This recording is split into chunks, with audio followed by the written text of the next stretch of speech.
Por que devemos acreditar na volta de Jesus? Você já parou para pensar se Jesus realmente vai voltar? E se tudo o que a Bíblia falou sobre o fim dos tempos estivesse prestes a acontecer? Hoje vamos falar sobre isso, sobre fé, lógica, profecia e a volta de Jesus. Um tema que mistura razão, história e espiritualidade. Mas antes aqui vamos observar o argumento da Aline Câmara, uma ateia muito famosa aqui na internet, no YouTube, onde ela questiona essa questão sobre a volta de Jesus Cristo e nos tempos atuais que estamos vivendo. Vamos aqui observar o vídeo dela e depois vamos argumentar, sempre com todo respeito, sobre o vídeo em questão. Jesus não voltou e nem vai voltar.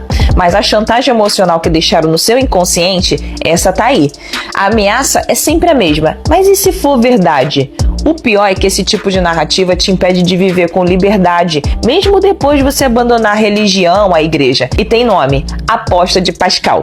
É melhor acreditar, porque se Deus existir, você ganha o céu. Se não existir, pelo menos você viveu seguro. Parece prudente, né? Essa aposta é intelectualmente desonesta, porque ela parte da premissa de que só existem duas opções: Deus existe e você ganha o céu se acreditar. Ou Deus não existe e você não perde nada se você acreditar assim mesmo. Só que isso ignora o custo real de acreditar numa mentira. Não são só dois caminhos, são milhares de caminhos. E se o Deus verdadeiro for Shiva? E se for Alá? E se for Odin? E se não tiver nenhum Deus? Mais do que isso, e se sua crença estiver silenciosamente te fazendo adoecer?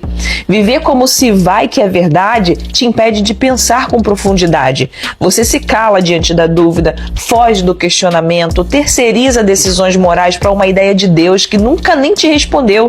E o resultado disso é que você vive duvidando de você mesmo. Você deixa de se posicionar no mundo com autenticidade. Você vive com um freio de mão existencial puxado. Você carrega o peso de uma culpa que colocaram em você. Você acaba evitando fazer escolhas, evita correr riscos, evita sonhos, tudo por um medo de desagradar a um juiz invisível. E se você foi doutrinado a acreditar que o depois é que importa, você não vive com leveza. A morte se torna um fantasma na sua vida, não pelo fim, mas pelo castigo. Você se vê como um caído, imperfeito, indigno. A promessa do céu é baseada na autonegação. Você passa a desconfiar do seu prazer, do seu corpo, da sua alegria espontânea. Tudo precisa ser avaliado por uma autoridade divina. E quando você não obedece, a culpa te devora. A verdade que não te contam é que você perde, e muito. Você perde presença, perde potência, perde a sua vida. Essa aposta não é neutra, ela é tóxica. Ela sequestra sua mente como um fantasma do e se e te impede de dizer com coragem: não, eu não acredito e eu escolho viver livre. Chegou a hora de abandonar a lógica da submissão religiosa e escolher algo mais ousado. A verdade, mesmo que doa, a liberdade, mesmo que te assuste. Porque o céu que te prometeram nunca veio e nunca vai vir. Mas o inferno emocional que construíram, esse você sente até hoje. E se for mentira, você se liberta. E se for verdade, então esse Deus não é digno de você. Desperta. Bom, são vários assuntos levantados aqui nesse vídeo da Aline Câmara. Porém, vamos aqui por parte. Primeiro, a aposta de Pascal, fé com inteligência. O filósofo e matemático francês Blaise Pascal fez uma reflexão que ainda hoje ecoa com força. Ele disse: é melhor acreditar em Deus e viver uma vida correta. Se Deus existir, você vai para o céu. Se ele não existir, pelo menos você viveu de forma segura e com propósito. Fecha aspas. Essa ideia ficou conhecida como a aposta de Pascal. Ele não estava dizendo que a fé é uma aposta cega, mas sim que o risco de não crer é muito maior do que o de crer. Em outras palavras, se Deus for real e a Bíblia afirmar que é, as consequências são eternas. É muito melhor do que não crer. Porém, e os outros deuses? Os ateus falam muito sobre essa questão da diversidade religiosa de vários deuses. Uma das objeções mais comuns do ateísmo é: e se o Deus cristão não for o Deus verdadeiro? E se for Alá, ou o Deus hindu? Ou se for Vishnu, Brahma ou Shiva? Como saber qual é o certo? Essa é uma pergunta válida, porém precisa ser analisada com profundidade. Primeiro, a fé cristã não se baseia apenas em doutrinas ou moral, porém em fatos históricos verificáveis. A vida, a morte e ressurreição de Jesus são eventos com registros históricos, dentro e fora da Bíblia, escritos por autores romanos, judeus e cristãos primitivos. Segundo o cristianismo, é a única fé que apresenta a salvação como um ato de graça de Deus, não como recompensa por obras humanas. Jesus morreu por nós, quando ainda éramos pecadores. Romanos capítulo 5, verso 8. Oferecendo vida eterna de graça a quem crer. Então, no caso, você observa que a diferença do Evangelho de Jesus Cristo e das outras religiões do mundo é que no Evangelho Deus pessoalmente vai ao encontro do homem para salvá-lo. Ele encarnou em Jesus Cristo, Deus se fez carne. O Verbo, no caso, se fez carne. Então você observa que existe uma grande diferença entre as outras religiões do mundo e o Evangelho de Jesus Cristo, que veio para salvar. As outras religiões são mais por questões de recompensa por obras, diferente do Evangelho, que oferece a graça através do sacrifício da morte de cruz de Jesus Cristo. E sobre a questão que ela começa no início do vídeo, falando que Jesus não vai voltar. Por que ela afirmou isso com tanta convicção? Óbvio que no caso uma pessoa com menos de 80 anos, sem experiência, que está vivendo nesse século e acha que já sabe de tudo, ela vai, na sua arrogância, acaba dizendo isso. Mas não tem nenhum respaldo. Vamos lá. Vamos falar da profecia de Nabucodonosor, a prova profética da volta de Jesus. Tem várias, mas vamos só aqui mastigar a profecia da grande estátua.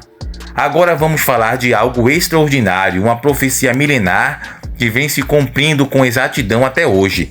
Essa profecia, ela foi contada de A a Z, está se cumprindo, mas não chegou ainda na letra Z. Então, obviamente, se ela se cumpriu até a letra M ou J, por aí vai, e conclui-se, obviamente, que ela vai se concluir até a letra Z. Como assim? Vou explicar melhor. Em Daniel, capítulo 2, o rei Nabucodonosor tem um sonho misterioso com uma estátua gigante, composta por diferentes materiais: cabeça de ouro, peito de prata, ventre de bronze, pernas de ferro e pés de ferro e barro. O Nabucodonosor veio em 605 a.C., cercou Jerusalém, depois em 587 ele destruiu o templo, e nessas vindas ele levou muito judeu cativo para a Babilônia, né? Levou muito judeu cativo para a Babilônia. E levou um jovem chamado Daniel. E ali a Bíblia fala que o rei teve um sonho, e ele ficou confuso com o sonho. Daniel foi lá, interpretou o sonho do rei e falou: olha, rei, Deus deu esse sonho para você para mostrar o que vai acontecer no futuro da humanidade. E o sonho do rei foi um sonho onde ele viu uma estátua com vários elementos: ouro, prata, bronze, ferro e ferro misturado com terra, com barro. E ele falou assim, o rei falou: foi isso que eu sonhei. Ele falou: pois é, rei, agora eu vou te revelar o sonho. A cabeça de ouro é o teu reino, e o seu reino vai passar. Vai vir um outro reino que Daniel vai revelar no capítulo 7, chamado Medo-Pérsia, que vai dominar depois o seu. Depois vai vir um outro reino chamado Grécia. Depois da Grécia vai vir um outro reino, e Deus vai dando detalhes. O reino que virá da Medo-Pérsia, ele será forte por um lado e fraco por outro. Ele terá duas forças. E realmente foi a junção da Média e da Pérsia, Dario e Ciro, que destruíram a Babilônia. Em 538 a.C., veio a Medo-Pérsia e destrói a Babilônia, igual Daniel falou. Vem o filho de Filipe, Alexandre o Grande, da Macedônia, e começa a fazer as conquistas gregas, igual a profecia falou. Entendi. E Alexandre o Grande, ele só ia conquistando e não voltava, conquistando e não voltava. E como é que Alexandre morreu? Ele se autodestruiu praticamente, porque ele morreu em 323 a.C., com 33 anos de idade. O reino de Alexandre não foi dominado externamente por ninguém, ele mesmo morreu. E aí, o que aconteceu depois da morte de Alexandre? Lembra a profecia? Depois que esse rei se quebrar, vão vir 4 no lugar dele repartindo o reino. O reino de Alexandre é repartido entre seus 4 generais: Cassandro, Seleuco, Lisímaco e Ptolomeu. E no caso, essa estátua aí foi o sonho, uma profecia que se cumpriu até hoje. E no caso é uma das provas que a profecia ainda não terminou, mas ela foi cumprida na história secular. Deus revela o sonho e o significado a Daniel. A cabeça de ouro, o Império Babilônico, o próprio rei Nabucodonosor. que estava no caso vigente na época.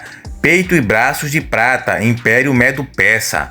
Ventre e quadris de bronze, Império Grego de Alexandre o Grande, Alexandre Magno, e depois pernas de ferro, que é o Império Romano, a época que Jesus viveu. Pés de ferro misturado com barro é o reino dividido, a Europa fragmentada. E então vem o clímax da visão. Uma pedra foi cortada sem auxílio de mãos e feriu a estátua nos pés, e a estátua foi destruída. Porém a pedra tornou-se uma grande montanha que encheu toda a terra. Daniel capítulo 2, verso 34 ao 35. E essa pedra representa o reino de Deus, que será estabelecido por Jesus na segunda vinda. Observe que os impérios mencionados se cumpriram exatamente como profetizado, e tudo isso foi escrito séculos antes dos eventos acontecerem. O Império Romano caiu, a Europa ficou dividida e o mundo hoje vive nos pés de ferro e barro, ou seja, a próxima parte da profecia a se cumprir é a volta de Jesus. Então, por que existe assim ainda algumas pessoas que não acreditam? Jesus vai voltar e está próximo. Depois eu vou trazer aqui um vídeo falando sobre a datação dessa questão. Jesus mesmo prometeu: virei outra vez e os levarei para mim, para que onde eu estiver, estejam vós também. João capítulo 14, verso 3. A Bíblia está cheia de sinais da volta de Jesus. Guerras e rumores de guerras, desastres naturais intensificados, imoralidade generalizada, frieza espiritual, aumento do conhecimento, Israel instaurado como nação, foi cumprido em 1948. Todos esses sinais estão acontecendo diante dos nossos olhos. Então, por que Jesus vai vir e por que seguir a Jesus? Seguir Jesus não é só sobre evitar o inferno, é sobre ter paz, mesmo em tempos difíceis, viver com propósito verdadeiro, ser transformado interiormente, ter esperança além da morte. E se tudo isso for verdade, e as profecias mostram que é, então não há decisão mais lógica e segura do que entregar sua vida a Jesus. A fé cristã não é apenas emocional, ela é racional, histórica e profética. A volta de Jesus não é um conto, é uma promessa de alguém que nunca mentiu e sempre cumpriu o que falou. Você pode continuar vivendo como se nada disso fosse real, porém, e se for, vale a pena arriscar? Você, no caso, pode acreditar em Deus, viver uma vida correta e honesta e morrer, no caso, e apagar. Porém, se você tiver errado, viver uma vida de pecado, de renúncia, de raiva, ódio, rancor contra Deus, e no caso falecer e for julgado para o tormento, para o lago de fogo e enxofre. Já parou para pensar nisso como ateu? Isso aqui não é medo, não é manipulação religiosa, é a realidade que muitos ateus se faz de vítima e coloca como a questão de manipulação, de tortura mental das religiões, mas é bem diferente. Eu já fiz aqui um vídeo explicando essa questão. Jesus vai voltar e ele quer te encontrar pronto. Então, se você gostou desse vídeo, curta e compartilhe, se inscreva no canal, deixa seu comentário aqui embaixo, porque você deve estar preparado para a volta de Jesus Cristo. Então se inscreve no canal para receber mais conteúdos como esse, para se preparar para a volta de Jesus. E não se esqueça, pegue a Bíblia que está aí na sua casa, na sua estante, aí perto de você, e quando tiver tempo, leia, estude a Bíblia, estude o Novo Testamento, comece a ler o Novo Testamento para obter mais conhecimento sobre Jesus. Fiquem todos com Deus e até o próximo vídeo.